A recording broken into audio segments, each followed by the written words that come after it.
세 번째, 다음 거래를 일반 전표에 입력하시오. 총 5문제가 되는데요. 각 4점씩 되겠습니다. 단, 채권, 채무, 금융거래의 거래처 코드를 입력하고 각 문항별 1개의 전표번호로 입력한다. 그랬어요.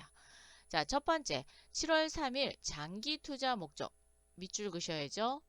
장기 투자 목적, 비상장 회사에 주식회사 기린 주식 500주, 액면가는 5,000원, 한 주당 7,000원에 구입하고 거래 수수료 2만원과 함께 보통예금 국민은행 계좌에서 지급하다 그랬어요. 장기 투자 목적은 그렇죠. 단기간에 하는 게 아니기 때문에 기타 포괄손익, 공정가치 측정 금융자산이라는 계정 과목으로 사용하시면 됩니다. 이때 수수료는 원가에 포함한다. 자, 그러면 프로그램에 일반 전표 입력. 자, 요 메뉴바 좀 닫고 할게요. 요 글씨 안 보이니까. 날짜는 7월 3일.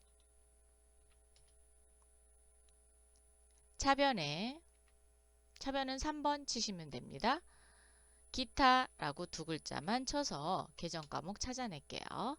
기타 포괄손익 공정가치 측정 금융자산인데 유동과 비유동이 있어요. 자, 유동은 유동자산에 해당이 되는 거고요. 비유동이 비유동자산입니다. 그래서 178번 쓰셔야 돼요. 왜? 장기 투자 목적으로 했기 때문에. 자, 178번 쓰시고 시험을 보실 때는 조교가 기록을 안 하셔도 상관이 없습니다. 그런데 실무에서는 조교를 입력을 하셔야 나중에 전표가 어떤 전표인지라는 것을 간략하게 볼 수 있습니다. 자, 시험을 대비해서 연습을 하는 거기 때문에 조교는 넣지 않도록 하겠습니다. 금액은 오른쪽 마우스 누르셔서 계산기 찾겠습니다. 계산기 찾으셨나요?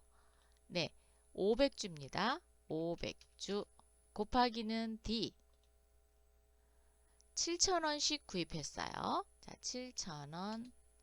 그리고 여기에 거래 수수료도 원가에 들어가야 돼요. 그래서 플러스는 A 2만원. 그랬더니 352만원이 됐네요.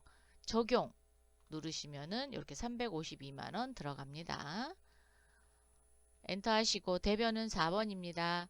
보통예금입니다. 보통예금 국민은행 코드, 즉 금융기관 코드 걸어주셔야 됩니다. 국민은행 보통예금입니다. 엔터 352만원 이렇게 분기하시면 되겠습니다. 두 번째 7월 9일입니다. 자재부 사원 김소원 퇴사로 200만원의 퇴직금을 현금으로 지급하다. 회사는 퇴직연금 확정기여형 제도, 즉 DC형을 채택하고 있다. 퇴직연금에는 확정기여형이 있고 확정급여형이 있죠. 기여형인 즉 DC형은 종업원이 관리하는 거예요. 그래서 회사는 비용 처리합니다. 퇴직급여로 처리하면 되고요. 만약에 확정급여형 즉 DB형이다. 그런 경우에는 퇴직연금 운용자산이라는 계정 과목으로 정리를 하시면 됩니다. 그런데 지금 DC형을 채택하고 있다고 그랬으니까 그냥 비용 처리하시면 됩니다.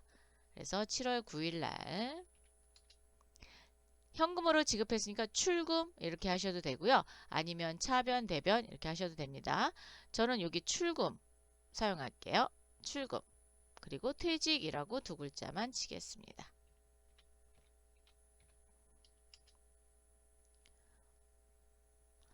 자재부 사원 김소원이 퇴사했다 그랬으니까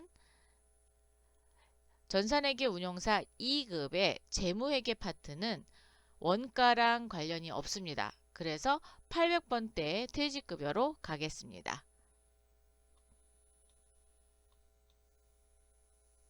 806번 또는 808번 쓰셔도 됩니다.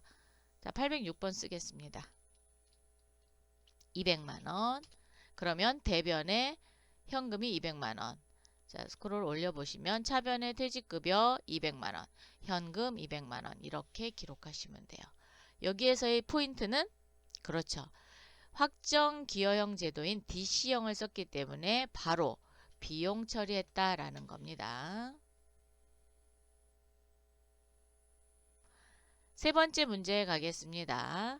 대표이사 업무용 승용차 2795612 오피러스에 대한 보험료 210만원, 보험기간은 2023년 7월 1일부터 2023년 7월 9일 현대해상보험 주식회사에 가입하고 보통예금 하나은행 계좌에서 인터넷 뱅킹하다. 단, 업무용 승용차와 관련하여 차량 비용 현황에 반영한다. 그랬으니까 업무용 승용차 관리를 하겠다라는 거예요. 전체 메뉴 클릭하셔서요. 업무용 승용차 등록을 먼저 갔다 와야 됩니다. 왜? 보험료의 보험 기간을 제일 먼저 넣어줄 거거든요. 그래서 업무용 승용차 등록 클릭. 27고에 5612 확인하시고요. 10번 보험기간 란에 2023년 07월 10일, 2024년 07월 09일 이렇게 기록을 하셔야 돼요. 여기를 기록을 하신 후 두 번째가 이제 210만 원에 대한 전표를 정리할 겁니다. 일반 전표에 7월 10일입니다. 차변에 보험료 800번대 보험료 찾으세요. 821번이네요. 자, 보험료 찾으셨어요? 이 보험에 대해서 뭐를 하냐? 비용 현황에 반영한다 그랬어요. 그래서 F3키를 이용을 해서 반영하도록 하겠습니다. 자, 적요 부분에 코드에 오셔서 F3 눌러주세요. 금액 먼저 치겠습니다. 210만원. 그랬더니 하단에 업무용 승용차 관리창이 떴어요. 여기에서 승용차 코드는 그렇죠. 27고에 5612 F2 누르시거나 더블 클릭하시면 보입니다. 보험료 그리고 오른쪽 보험기간이 입력이 돼야 되는 겁니다. 즉 업무용 승용차 등록이라는 메뉴에 보험기간을 넣은 후 전표로 와서 이렇게 입력하시면 되겠습니다. 대변의 보통예금이고요. 하나은행이죠. 하나은행 거래처 코드 꼭 걸어주십시오. 이때 그냥 엔터 하셔도 됩니다. 요거 보이셔도 상관없어요. 이렇게 해서 보험료에 대해서 뭐를 했냐? 업무용 승용차 관리를 했다. 네 번째 문제 풀도록 하겠습니다. 7월 13일 상품 판매 시 받은 약속어음 만기되어 추심수수료 12,500원을 공제하고 당좌예금 시티은행 계좌에 입금되었음을 확인하다. 자, 약속어음입니다. 가나의 1, 2, 3, 4, 5, 6, 70 요게 어음 번호고요. 서현전자 주식회사로부터 받은 거네요. 그럼 받을 어음이죠. 자, 7월 13일 일반 점포 오셔서 차변에 이런 경우에는 대변을 먼저 해볼까요? 네, 대변 먼저 하겠습니다. 자, 대변에 받을 어음 거래처는 서현전자죠. 서현전자 어음인 경우에는 자금 관리 하셔야 돼요. 그래서 F3키 눌러서 금액 치겠습니다. 금액은 여기 500만원. 하단에 받으러 온 관리창이 열렸습니다. 자, 만기죠. 그래서 4번 만기 치겠습니다. 어음 번호는 이미 등록이 되어 있어요. 그래서 F2 누르거나 더블 클릭하시면 서현전자로부터 받은 어음이 다 뜹니다. 이 중에 가나의 1, 2, 3, 4, 5, 6, 70 첫 번째 거네요. 즉 여기 만기일 또는 발행일 만기일 7월 13일 요거 선택하셔도 돼요. 자, 커저가 위칸에 있으면 선택이 됐다는 겁니다. 자, 선택. 이렇게 해서 자금 관리 해줬고요. 차변에 만기 수수료는 수수료 비용으로 정리하시면 됩니다. 자, 수수료 비용. 몇 번째 수수료 비용 사용할까요? 얘는 800번대입니다. 왜? 내가 재고자산을, 즉 영업활동에 사용되는 어음이 만기된 거죠. 그래서 800번대 831번 수수료 비용 쓰셔야 됩니다. 자, 엔터. 스페이스바 한번 누르시면 서현전자 없어집니다. 그리고 엔터. 금액은 12,500원. 제가 왜 대변 먼저 했냐면 요 금액을 보기 위해서. 지금 마이너스 498만 7,500원 떴죠? 이런 경우 마이너스이면 차변 금액이 부족한 거예요. 만약에 플러스 금액이다. 그러면 대변 금액이 부족한 거예요. 자, 그래서 차변에 당좌예금입니다. 거래처는 시티은행.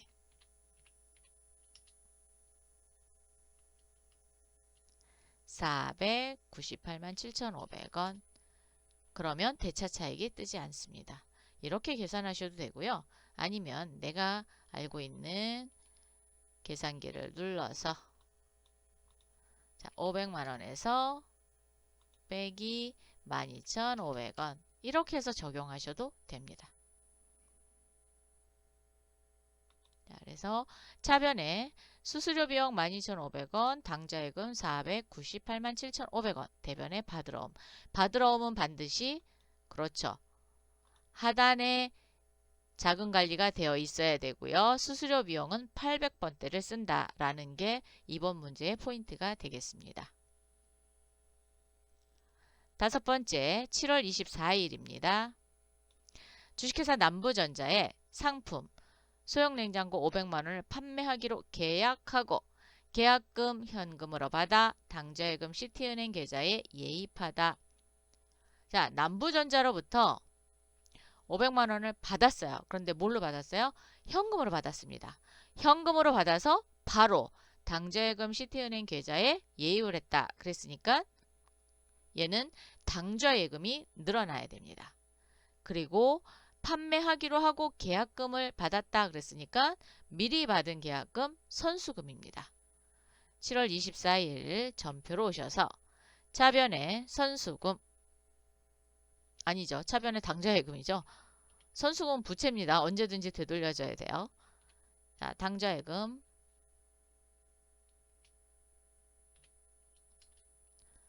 거래처는 시티은행 걸어주시고요. 100만원. 대변에 선수금. 선수금은 거래처 걸어주셔야 돼요. 왜? 채무예요. 그래서 언제든지 만약에 물건을 팔지 못하게 되면 되돌려줘야 되는데 누구한테 되돌려줘야 되는지를 코드가 입력이 되어야 되죠. 그래서 남부전자 걸겠습니다. 100만원. 차변의 당좌예금, 대변의 선수금. 당좌예금은 금융거래니까 시티은행 코드로 걸어주시고 선수금은 부채니까 남부전자 걸어주시면 되겠습니다. 이렇게 해서 3번과 관련된 5문항을 모두 풀어봤습니다. 네 번째 문제 풀어보도록 하겠습니다. 다음 기말 12월 31일 결산 정리사항을 회계 처리하고 마감하시오. 총 7문제가 출제가 되고 있습니다. 이 중에는 수동결산, 즉 직접 입력해야 되는 문제가 있고요. 자동으로 결산을 해서 보는 문제가 있습니다. 첫 번째 문제부터 보겠습니다. 장기 투자 목적으로 보유 중인 주식의 결산일 현재 공정가치는 400만원이다.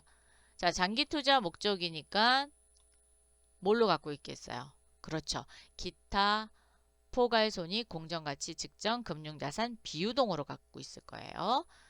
어디를 가볼까요? 합계잔액시산표에 장기투자 목적으로 보유 중인 장부금액이 얼마인지를 보러 가겠습니다. 전체 메뉴에 합계잔액시산표 12월 31일로 조회를 해주시고요. 비유동 자산으로 오세요. 부채까지 내려왔어요. 자, 비유동 자산의 투자 자산의 기타 포괄손익 공정가치 측정 금융자산 비유동이 352만 원이 있는데 이게 얼마가 됐대요? 400만 원이 됐대요. 그러면 48만 원에 대해서 늘려줘야 되죠. 근데 이거는 컴퓨터가 할 수 있어요? 컴퓨터가 못해요. 그래서 얘는 수동결산합니다. 자, 수동결산. 수동결산은 직접 전표 입력을 우리가 해야 되는 거죠. 그래서 일반 전표 입력 12월 31일로 오시고요. 차변에 기타 포괄손익 공정가치 측정 금융자산 비유동 계산기로 한번 계산해 볼까요? 자, 400만 원짜리가 우리 아까 얼마였어요? 352만 원이었습니다. 그래서 48만 원입니다. 적용. 대변에 그렇죠. 기타 포괄손익 공정가치 측정 금융자산 평가이익입니다. 기타라고 두 글자 치고요. 평가이익 981번입니다. 얘는 자본 항목에 들어가요. 48만 원 이렇게 입력하시면 되겠습니다.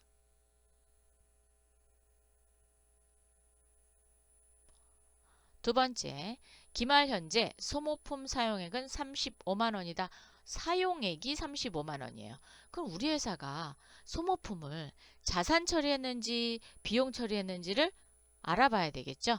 합계잔액시산표 오셔서 조회 버튼 눌러보시면 조금 전에 입력된 거 반영돼서 여기 400만 원의 장부금액이 기록이 됐습니다.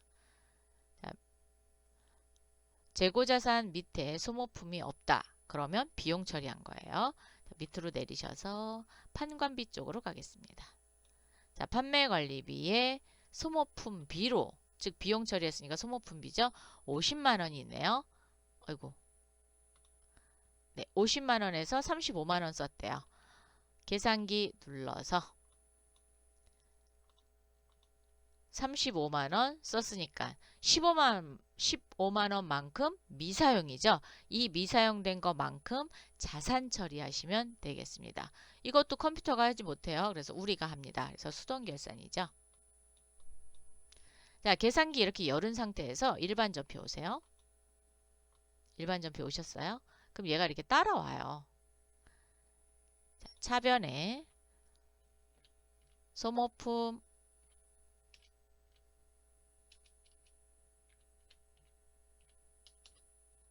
172번 쓰겠습니다.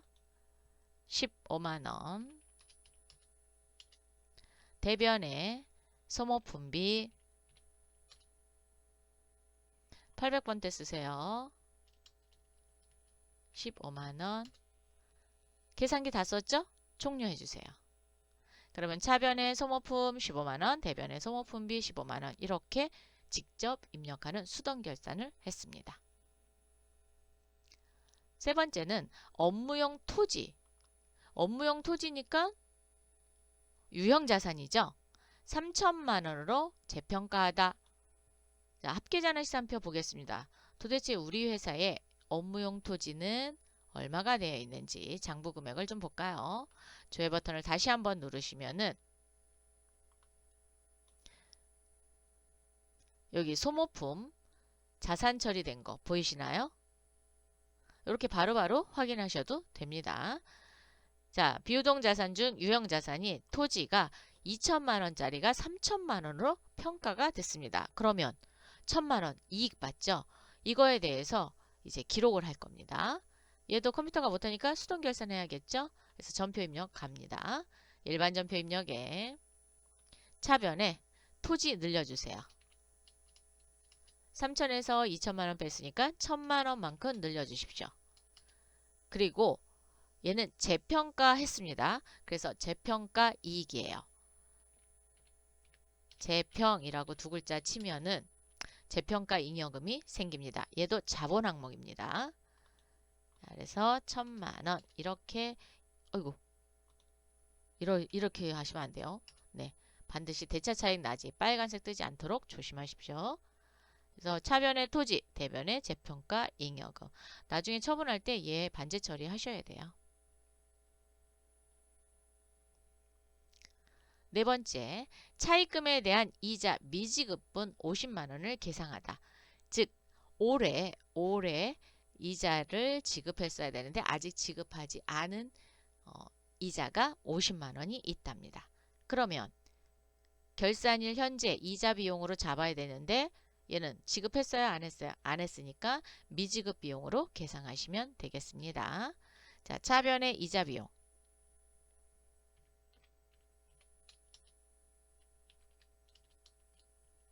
50. 대변의 미지급 비용입니다.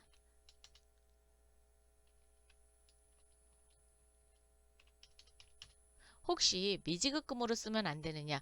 미지급금으로 쓰시면 안 돼요. 왜? 얘는 비용을 아직 지급하지 않은 겁니다. 그래서 미지급 비용으로 활용하시기 바랍니다. 미지급 비용 부채입니다. 자, 그러면 4번까지는 수동결산했어요. 다섯 번째는 매출채권 잔액에 대해서 1% 대손충당금 보충법을 설정하다. 계산하셔서 직접 일반 전표에 입력하셔도 됩니다. 그런데 저는 매출채권에 대해서 자동 결산을 할 거예요. 즉, 결산자료 입력 메뉴를 통해서 반영을 시키도록 하겠습니다. 자, 그럼 전체 메뉴 결산자료 입력 먼저 열어놓겠습니다. 1월부터 12월까지 열어주시고요. 상품 매출원가를 구하는 거기 때문에 원가 코드는 넣지 않습니다. 확인. 이렇게 준비가 되셨으면 매출 채권 잔액에 대해서 물어본다 했으니까 합계 잔액산표로 다시 오겠습니다. 조회 버튼 다시 눌러주시고요. 왜? 결산에 혹시나 수정된 사항이 있으면 반영을 시킨 후 계산을 하셔야 됩니다. 자, 그러면 조회 버튼을 눌러서 반영을 했습니다.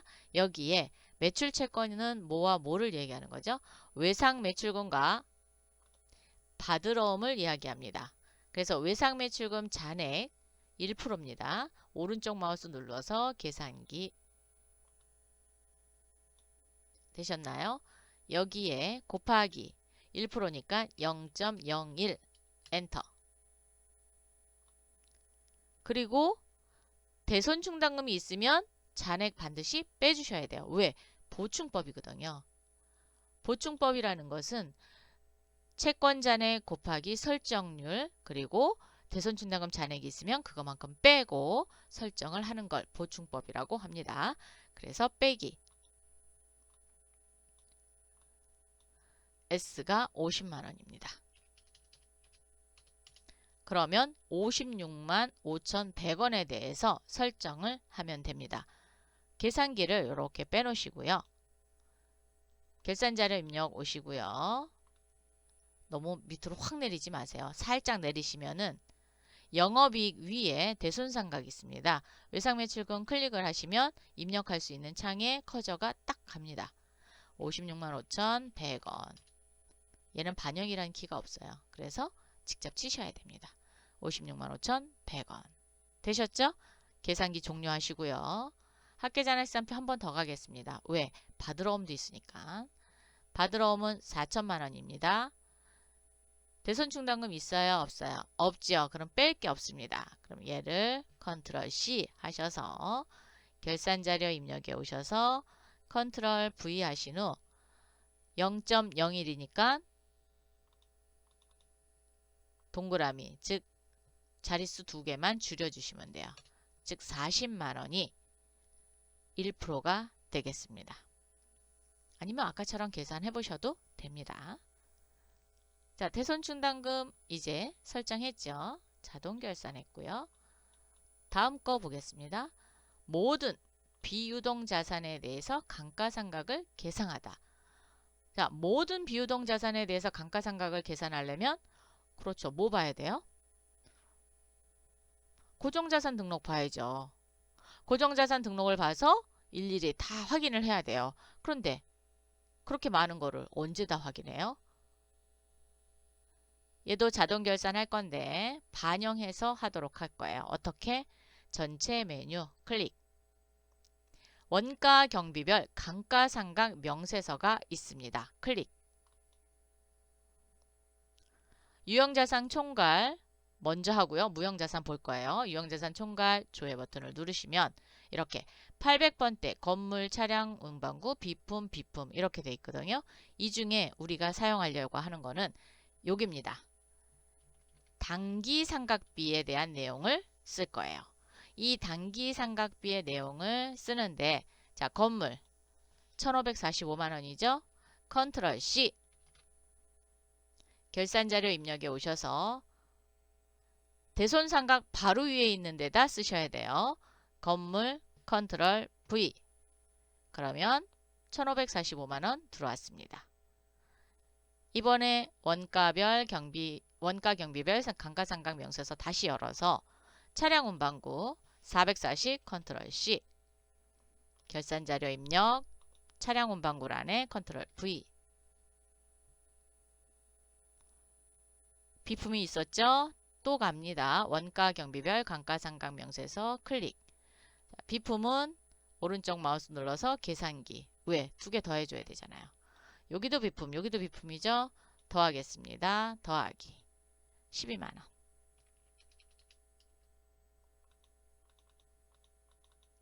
12만원.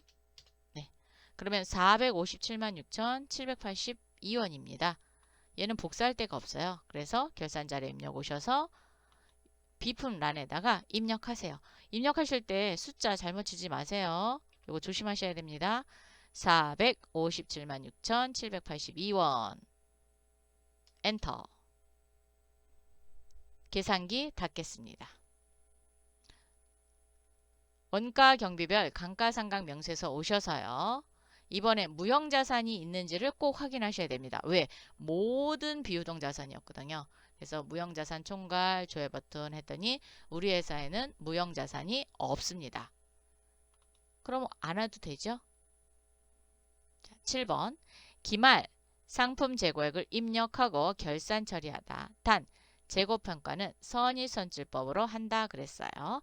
재고평가를 선의선출법으로 한다라는 것은 메뉴바를 열어서 물류관리를 오겠습니다. 자, 물류관리. 재고자산 수불부를 먼저 마감을 해서 재고가 얼마나 되는지를 보겠습니다. 재고자산 수불부 클릭. 마구 엔터 해주세요. 왜? 1월 1일부터 12월 31일까지 우리 회사가 보유하고 있는 재고자산을 몽땅 다 마감할 거거든요. 자, 그러면 가정용 주석기부터 전자레인지 B까지입니다. 마감이 부로 되어 있죠? 마감하기 전에 기능 모음을 열어서 평가 방법을 보겠습니다. 자, 평가 방법은 일단 선의선출법으로 세팅이 되어 있기는 해요. 그렇지만 그래도 여러분이 한번 확인을 하시기 바랍니다. 상품에 대해서 선의선출법 한다 그랬죠? 선의선출법으로 되어 있다. 그럼 적용 누르시고 마감. 일괄 마감하겠습니다. 하나하나 하겠다. 그럼 마감 누르시고요. 전체를 한꺼번에 다 하겠다. 일괄 마감입니다. 나머지는 건들지 않으셔도 돼요. 자, 확인. 가정용 주석이부터 전자레인지 B인데 지금 무라고 돼 있죠? 이 무라는 것은 아무것도 없다는 거예요. 즉 사오고 나간 게 없다라는 겁니다. 그래서 마감이 안 되는 거예요. 안 됐다라고도 할 수 없고 됐다라고도 볼 수 없는 겁니다. 어쨌든 전체를 다 마감을 하셔야 돼요. 자, 그래서 여로 되어 있는지만 확인하시면 되고요. 부르만 안 돼 있으면 돼요. 부로 되어 있으면 마감이 안 된 겁니다. 그럼 지금 4개에 대해서 기말 재고액 요 금액을 다 더해야 되거든요. 지금 같은 경우는 여기 단기 재고 200, 1000, 500 그래서 1700을 더하고 또 여기서도 1500 더하고 이렇게 다 더해야 돼요.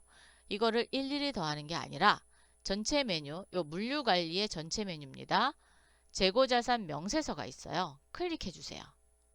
자, 재고자산 명세서는 재고자산 수불부가 마감되어야지만 보여지는 메뉴입니다.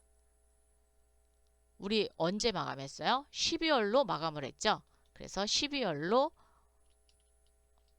놓고 조회를 하시면 자산별로, 즉 상품의 자산별, 만약에 뭐 원재료, 부재료 이런 거 다 있다 그러면 따로 자산별로 나옵니다. 근데 우리는 상품밖에 없으니까 상품의 자산별 기말 재고 금액이 이렇게 나옵니다.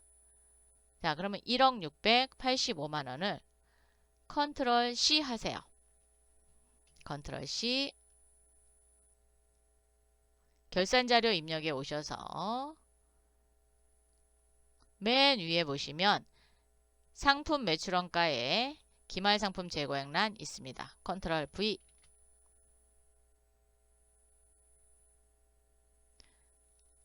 자, 그러면 1번부터 7번까지 모두 다 했죠. 다 했으니까 그렇죠. 전표 추가 잊지 마시고 하셔야 돼요. 전표 추가하셨죠? 그러면 정말로 전표를 추가를 했는지 일반 전표 입력 12월 31일 날 조회 버튼을 눌러주십시오. 그러면 대손상각비 들어왔고요. 감가상각비 들어왔고요. 매출원가 들어왔습니다. 자, 채점은 여기에서 이루어집니다. 여러분.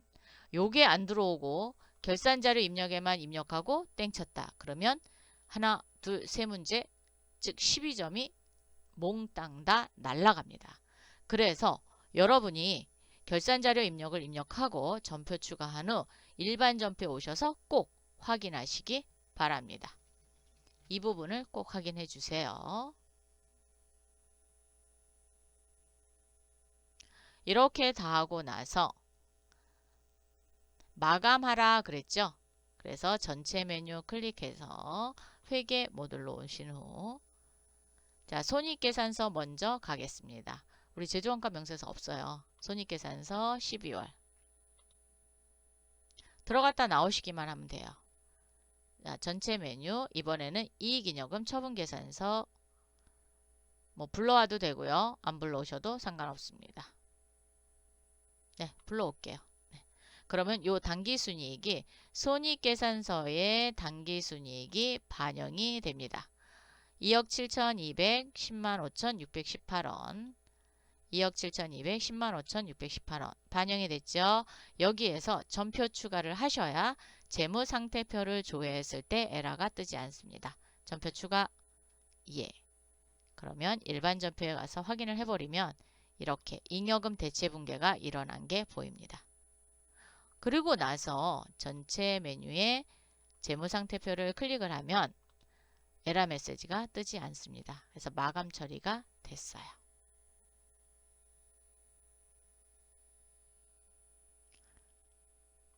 자, 이렇게 해서 4번 문제 모두 풀어봤습니다. 5번 문제 풀어보도록 하겠습니다. 다음 사항을 조회하여 번호 순서대로 단답형 답안에 등록하시오. 자, 총 6문제가 출제되고요. 2점씩입니다. 지금 열려있는 창이 너무 많죠? 오른쪽 마우스 눌러서 모두 닫기 하겠습니다. 자, 이렇게 되고 만약에 시험을 보신다. 그러면 이렇게 단추가 있어요. 답안 저기 등록하는 단추. 거기에다 이제 열어서 등록을 하시면 됩니다. 근데 저희는 전체적으로 만든 데이터이기 때문에 그런 건 없어요. 예. 근데 이제 시험장에 가시면 답안 수록 아니면 뭐 답안 저장 이런 단추가 있어요. 그거 열어서 거기다가 기록하시면 됩니다. 자, 첫 번째 문항부터 보겠습니다. 5월 31일 현재 가정용 주석이의 재고 수량 몇 개인가 라고 물어봤어요. 5월 31일 현재입니다. 자, 물류관리에 재고자산 수불부 열겠습니다. 1월부터 5월 30일이니까 5월 선택하시고요. 품목은 가정용 주석이만 선택하셔도 됩니다. 아니면 그냥 전체 놓고 보셔도 되고요. 5월 31일 현재니까 여기입니다. 800개가 되겠네요. 답은 800. 800을 입력할 때는 800 이렇게만 하시고요. 단위 이런 거 쓰시면 안 돼요, 여러분. 시험장에 가셔서는 컴마 이런 거 쓰시면 안 되고요. 소수점은 가능해요. 소수점은 써도 되는데 나머지는 그냥 컴마 이런 거 쓰지 마시고 그냥 숫자로 그대로 입력. 그럼 어떻게 해요? 요 800 복사에다가 갖다 붙여 놓으시면 되죠. 자, 두 번째, 제2기 부가가치세 예정신고 납부 또는 환급세액은 얼마입니까? 라고 물어봤거든요. 만약에 환급세액이 나왔다. 그럼 마이너스 부호 넣으셔야 돼요. 아니면 양수로 써라. 그러면 마이너스 부호 없어도 되지만 그런 말이 없으면 환급세액은 마이너스로 나와야 되고 납부세액은 플러스 금액입니다. 그때 환급세액이 있으면 마이너스 부호 붙이셔야 돼요. 이런 경우는. 자, 예정신고는 2기입니다. 언제부터 언제? 7월부터 9월까지 조회를 해야 되겠죠. 그래서 전체 메뉴 회계 모듈에 오셔서 부가가치세 신고서 여기입니다. 클릭. 7월 1일부터 9월 30일까지 뭐 세로 불러오기 하셔도 되고요. 네. 조회 버튼 누르면 반영이 됐을 거예요. 자, 세로 불러오기 하셔서 어떤 금액? 27번 여기 금액을 보시는 거예요. 자, 여기 금액이 지금 양수죠. 플러스죠. 그렇기 때문에 그냥 2240000 이렇게 기록하셔야 돼요. 즉 224만원 기록하시면 되겠습니다. 세 번째, 1월부터 6월까지 외상매출금 발생액은 얼마입니까? 1월부터 6월까지입니다. 그래서 1월계표 또는 합계잔액시산표인데 월계표로 보세요. 전체 메뉴에 전표 입력 장부의 월계표입니다. 여기 1월계표, 월계표 쪽으로 오셔서 1월부터 6월까지 외상매입금은 부채죠. 그래서 대변계를 보시면 됩니다. 외상매입금 대변계 1억 4,025만 원이네요. 얘가 답입니다. 그러면 상환한 금액은 얼마입니까? 그러면 그렇죠. 차변계 보시면 되겠죠. 1,100만 원이 상환됐네요. 4번 5월 말 현재 현금 잔액은 얼마입니까? 5월 말 현재라고 그랬어요. 그러면 작년에서부터 계속 넘어와야 되는 거죠. 합계잔액시산표 또는 현금 출납장 보시면 됩니다. 저는 합계잔액시산표로 볼게요. 그게 더 보기가 편합니다. 전체 메뉴에 합계잔액시산표 5월 31일입니다. 조회. 잔액을 물어봤으니까 여기입니다. 2억 7,855만 원 복사에다 그대로 갖다 붙여 놓으시면 돼요.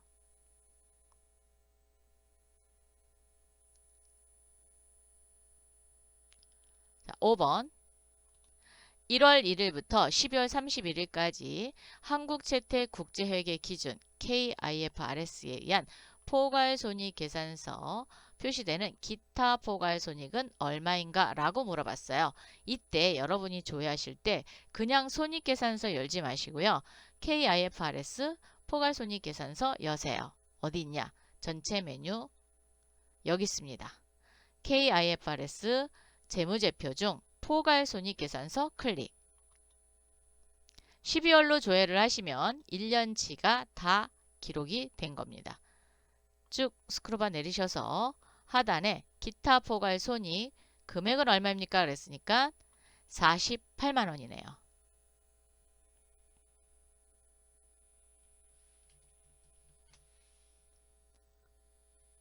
(6번) 12월 31일 현재 한국채택국제회계기준 KIFRS 재무상태표에서 표시되는 유동자산의 금액은 얼마인가? 라고 물어봤어요. 자, 전체 메뉴 KIFRS 재무상태표 클릭. 12월로 조회하겠습니다. 유동자산의 금액입니다. 유동자산의 금액 7억 5,577만 2,400원이 되겠네요. 자, 요 금액이 되겠습니다.